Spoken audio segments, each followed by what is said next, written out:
They were brought to Earth as alien servants, yet their hearts found a different path.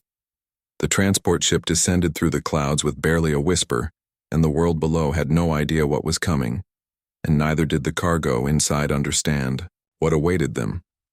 And the year was 2157, and humanity had just begun to stretch beyond its solar system when it encountered the Valorians, and they were not what anyone expected. The Valorians were tall and elegant, with skin that shimmered like moonlight on water, and their eyes held depths that seemed to contain entire galaxies, and they came not as conquerors, but as traders, and they offered technology that would advance human civilization by centuries in exchange for something simple, and they wanted to establish what they called cultural exchange centers on Earth, and the politicians agreed without fully understanding what that meant. Among the first group of Valorian women who arrived was Lyra,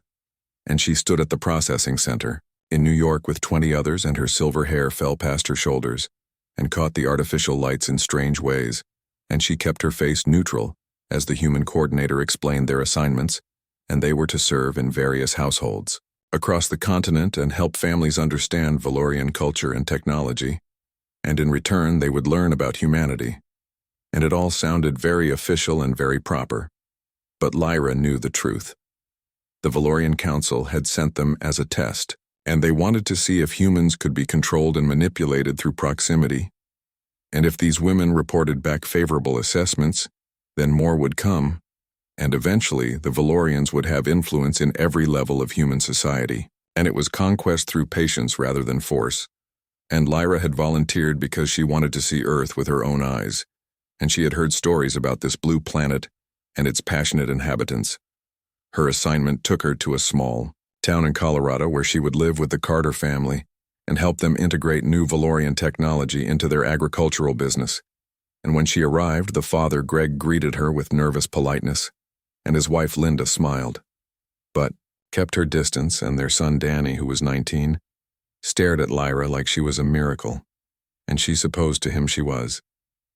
The first weeks were awkward, and Lyra moved through the house like a ghost and performed her duties with mechanical efficiency, and she taught them how to use the plasma seeders that would triple their crop yield, and explained the basics of gravitational irrigation. And the family watched her with a mixture of awe and fear, and she reported back to the council that the humans were simple and easily impressed, and she felt nothing when she wrote those words. But something began to shift when spring arrived, and Danny asked her to come see the fields, and they walked together in the early morning, and the mountains rose purple in the distance, and he talked about his dreams of studying xenobiology, and how he had always wondered if they were alone in the universe. And Lyra found herself actually listening instead of just cataloging information for her reports, and he asked her questions about her homeworld and whether she missed it, and when she answered honestly that she did, he simply nodded and said, "That made sense." Linda began inviting Lyra to help cook dinner, and at first it felt like another duty. But then she realized the woman was teaching her and sharing something important from her own culture, and they made bread together, and Linda's hands moved with practiced grace as she kneaded the dough, and she explained that her grandmother had taught her and her mother before that, and it was a connection across time, and Lyra thought about her own mother and the songs they used to share, and she had not thought about those in years. Greg surprised her the most, and he was a quiet man who worked from dawn until dusk, and one evening he found her standing outside looking at the stars, and he stood beside her without speaking for a long time. And then he said that he figured she probably felt pretty alone, and that if she ever needed anything she should just ask, and he said it without expectation or demand. And Lyra felt something crack inside her chest. The other Valorian women were experiencing similar awakenings, and Lyra received coded messages from Xena, who was placed with a family in Maine. And she wrote about learning to fish with the father and how the daughter taught her to braid hair,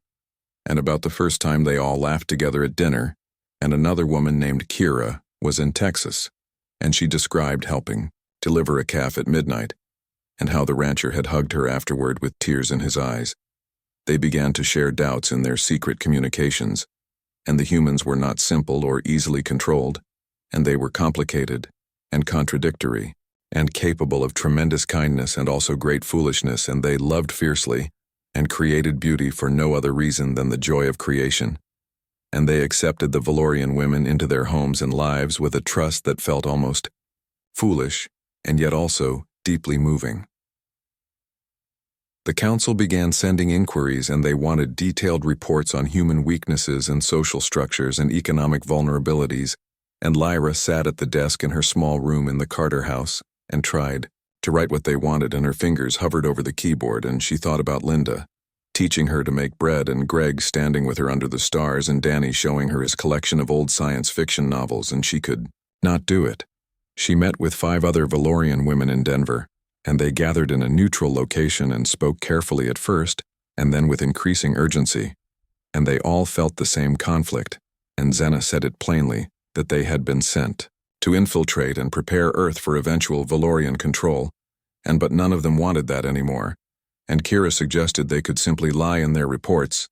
and another woman named Thora shook her head and said the council would eventually discover the deception and send investigators. Lyra proposed something radical,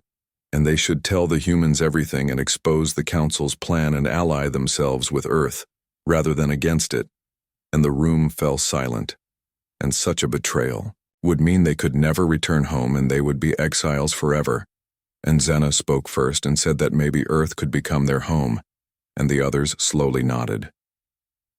The revelation sent shockwaves through both civilizations, and the Valorian women stood before the United Nations and explained the infiltration plan and provided evidence and communications and tactical assessments, and the council denied everything.